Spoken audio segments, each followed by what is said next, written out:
ব্যবসায়ীদেরকে ভয়ভীতি বা কোনো হ্যারাস করার জন্য না। আমি এটা খুব পজিটিভলি দেখছি। আমরা চাই যে জনগণ এগিয়ে আসুক এবং আমাদেরকে বিভিন্ন সমস্যা তুলে ধরে সেটিকে সমাধান করার জন্য আমাদেরকে সহযোগিতা করুক। যেদিন থেকে দায়িত্বপ্রাপ্ত হয়েছি তার পরের দিন থেকে কার্যক্রম শুরু করেছি। তিতাসের সাথেও আমরা কথা বলেছি, কারণ গ্যাসের সংকট আপনারা জানেন এখানে তীব্র আকার ধারণ করেছে।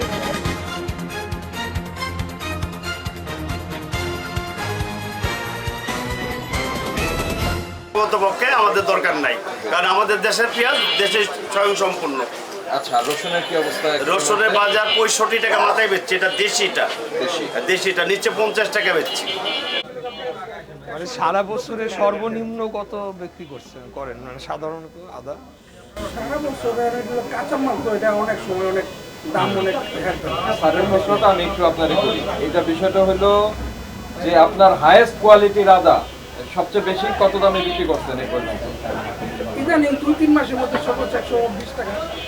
120, কিন্তু প্রান্তিক পর্যায়ে তো আমরা খুচরা বাজারে দেখছি যে আপনার এটা 200-180 পর্যন্ত যাচ্ছে।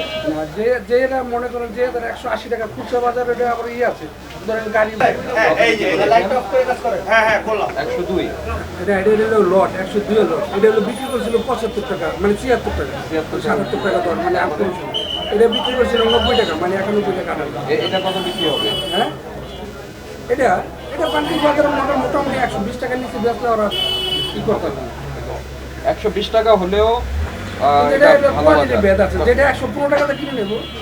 আমাদের কনসার্ন, এই যে স্যার আসছেন, আমাদের কনসার্নটা হচ্ছে আপনারা কম দামে বিক্রি করছেন, এটা যাতে খুচরা পর্যায়ে গিয়ে অতিরিক্ত বেড়ে না যায়। বুঝতে পেরেছেন? এখন এইটা আমরা তো চাই অন্য জায়গায় তো খুচরা অন্যটা তারা আমগো কন্ট্রোল করা। ঠিক আছে, থ্যাংক ইউ। হ্যাঁ, আমরা কিন্তু আসছি আপনাদেরকে মানে ব্যবসায়ীদেরকে ভয়ভীতি বা কোনো হ্যারাস করার জন্য না। আমরা আসছি সাধারণ মানুষ যাতে তারা ন্যায্য মূল্যে তাদের প্রোডাক্টটা কিনতে পারে, বাজারটা যাতে স্বাভাবিক থাকে, অবৈধভাবে মজুতদারি করে কেউ যাতে অতি মুনাফা না করে।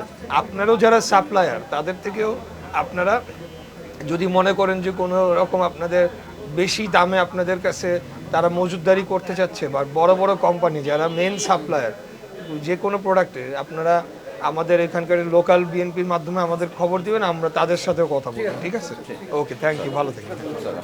হ্যাঁ চলেন, আমি আপনাদের ফলো করতেছি, দেখতেছি। এত পানি বেরোয়, মসজিদে যার রাস্তা বন্ধ, মার্কেট বন্ধ হয়ে গেছে। পানি বের হয় না, ওয়াসা বলে, সিটি কর্পোরেশন বলেন, সিটি কর্পোরেশন বলে, ওয়াসাই বলেন, এই করে এই রাস্তা। চলেন। আচ্ছা ঠিক আছে, আপনি যেমন দেখছেন তো রাস্তায় কিভাবে পানি উঠে গেছে, তো আমরা এটা নিয়ে যথেষ্টই করতেছি। ভাউচার দিয়ে দেবেন, বিক্রির যে রসিদটা সেটা দিয়ে দিবেন। সেক্ষেত্রে কি হয়, খুচরা পর্যায়ে যদি প্রাইসটা বাড়ানোর চেষ্টা কেউ করে, তখন আমরা ওইটাকে মনিটরিং করতে পারি।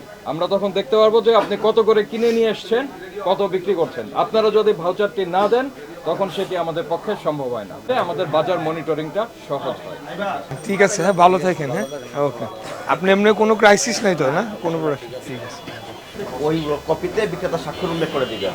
ঠিক আছে, অনেকে ফেক ডকুমেন্টস তৈরি করে। ঠিক, এটা মনিটরিং করছেন, ভালো হয়েছে না? কোনো সংকট থাকলে, সমস্যা থাকলে আমাদের অবহিত করবেন। বক্তব্য দপ্তর এখানে মাঠে কাজ করতেছে, আপনাদের তথ্য পেলে আমরা আরো ভালোভাবে কাজ করতে পারবো। আপনাদের যারা সাপ্লায়ার আপনারা তো তাদের উপর নির্ভরশীল, ইম্পোর্টার যারা, তো তাদের কাছ থেকেও যদি মানে এখন বা ভবিষ্যতে যে কোনো সময় যদি মনে করেন যে তারা কোনোভাবে আপনাদের জিম্মি করতেছে, যারা বড় সাপ্লায়ার বা বড় প্রডিউসার বা যারা মিল ওনার, তাইলে ওটা আমাদেরকে জানাই দিবেন, বা ভোক্তা অধিকার পরিষদের মাধ্যমে, অথবা আমাদের এখানে স্থানীয় লোকাল বিএনপি, ওয়ার্ড বিএনপি, আপনি তো চিনেন সবাইকে, একটা খবর দিবেন। কারণ আমরা ওই জায়গা থেকে যাতে প্রাইস ম্যানিপুলেশন না হয় সেটাও আমরা লক্ষ্য রাখবো। আর আপনারা তো চেষ্টা করতেছেন মার্কেট স্থিতিশীল রাখা, এটা আমি জানি। ব্যবসা সমিতির নেতা ওনারা। ঠিক আছে, আর আপনার এখানে যত খোলা পণ্য আছে, পণ্য দুই ধরনের, প্যাকেটজাত পণ্য, খোলা পণ্য। প্যাকেটজাত পণ্য বডিতে মূল্য দেওয়া থাকে, খোলা পণ্যের যেহেতু মূল্য দেওয়া থাকে না, এটা একজন ব্যবসায়ীর দায়িত্ব, উনি মূল্যগুলো উল্লেখ করে মূল্য তালিকার বোর্ডে প্রদর্শন করবেন। ঠিক আছে, এরপর থেকে এটা নিয়মিত করবেন। আর এলাচ কত করে বিক্রি করছেন আপনি? আপনার কয়েক কোয়ালিটি আছে, একটা আছে আপনার 4350, একটা আছে আপনার 4500। সবচেয়ে ভালো মানেরটা কত? সবচেয়ে ভালো মানের আপনার 4900 টাকা। আর সবচেয়ে কম?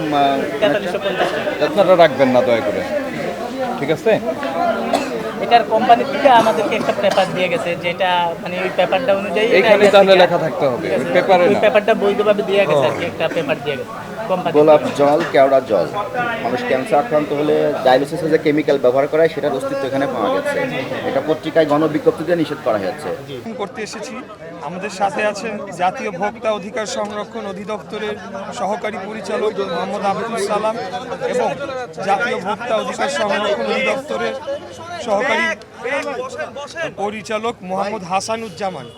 ওনাদেরকে সাথে নিয়ে আজকে আমরা এসেছি। ওনারা এমনিতেই মাঠে কাজ করছেন। আপনারা জানেন যে এই শ্যামবাজার মার্কেটটি ঢাকার অন্যতম বড় একটি পাইকারি মশলার আড়ত এবং এখানে সবজির আড়ত রয়েছে। এখান থেকে ঢাকার বিভিন্ন স্থানে আপনার সবজি এবং মশলা এবং অন্যান্য নিত্য প্রয়োজনীয় দ্রব্য এখান থেকে সরবরাহ হয়ে থাকে। আমরা এটাই নিশ্চিত করতে এসেছি যে সরবরাহ ঠিক আছে কিনা, বাজার স্থিতিশীল আছে কিনা। আসন্ন এই রোজার মাসে আসন্ন ঈদকে কেন্দ্র করে আমাদের এই মশলার আড়ত এবং এই পাইকারি বাজার সেখান থেকে সরবরাহ সঠিকভাবে পরিচালিত হচ্ছে কিনা এবং কেউ কি অবৈধভাবে কোনো মজুতদারি করে অতি মুনাফা লাভের চেষ্টা করছে কিনা, এই বিষয়গুলো মনিটরিং করার জন্য আমরা ওনাদের সাথে এসেছি। এবং আমরা যতটুকু দেখতে পেরেছি বাজার মোটামুটি স্থিতিশীল রয়েছে। আদা, রসুন সহ অন্যান্য মশলার এখানে ওনারা যারা আমাদের সাথে এসেছেন তারা এখানে চেক করে দেখেছেন এবং বিভিন্ন আমরা যারা দোকানে আমরা প্রবেশ করেছি তাদের সাথে কথা বলেছি, তারাও বলছে মার্কেট মোটামুটি স্থিতিশীল রয়েছে। এই আর কি। আমি এটা খুব পজিটিভলি দেখছি। আমরা চাই যে জনগণ এগিয়ে আসুক এবং আমাদেরকে বিভিন্ন সমস্যা তুলে ধরে সেটিকে সমাধান করার জন্য আমাদেরকে সহযোগিতা করুক। কারণ আপনারা জানেন যে অনেক সমস্যা রয়েছে। একটু আগে আপনারা যে সমস্যাটি দেখেছেন সেটা ওয়াসা সংক্রান্ত এবং ড্রেনেজ সংক্রান্ত। তো আমাদের এখানে তো অনেক চিপা এবং ঘিঞ্জি এলাকা। এখানে যদি জনগণ এগিয়ে এসে তাদের সমস্যাটি আমাদেরকে তুলে ধরে তখন আমরা তাৎক্ষণিক মানে রেলেভেন্ট অথরিটিদের সাথে কথা বলে এই সমস্যা নিরসনে আমরা উদ্যোগ নিতে পারি, কার্যকর উদ্যোগ নিতে পারি। তো আমি এটাকে খুব ভালোভাবে দেখছি। আমরা যেদিন থেকে দায়িত্বপ্রাপ্ত হয়েছি তার পরের দিন থেকেই কার্যক্রম শুরু করেছি।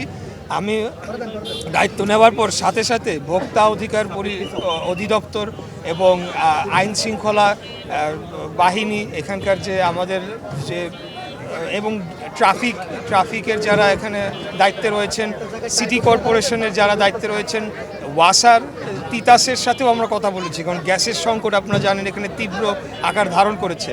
তো আমরা ধারাবাহিক মিটিং করে চলেছি। হয়তো 2-1 দিনের মধ্যে আমি একটা প্রেস কনফারেন্স করে আমার প্রথম 10 দিনের কার্যক্রম আমি কি করেছি, কাদের সাথে মিটিং করেছি, কি কি সমস্যা উঠে এসেছে সবগুলো মিটিংয়ের মিনিটস আমাদের কাছে আসে। এটা আমরা আপনাদের মাধ্যমে প্রেস কনফারেন্স করে জনগণকে জানিয়ে দেবো। Thank you.